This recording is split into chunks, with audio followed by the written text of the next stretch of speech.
Dr. Noble here. We're looking at x-rays of a patient who is about 7 weeks after having a Journey 2 total knee replacement. He had this done as an outpatient, and we're here checking out his knee regarding his range of motion and progress.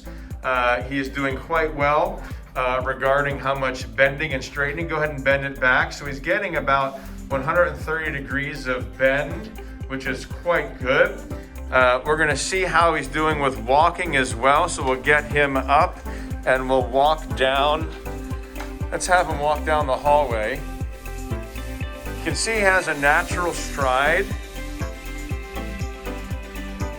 Come on back.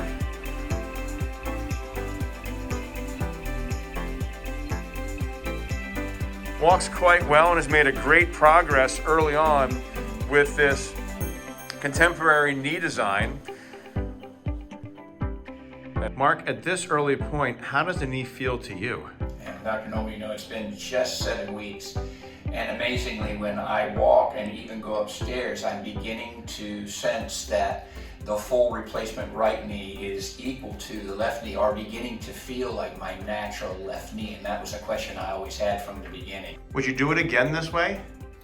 Yes, for me it was extremely convenient. The location and being able to go home was extremely comfortable. The routine that they put me through allowed me to go home and be in a very comfortable setting without having to spend a night or two in the hospital. And I was very pleased with that.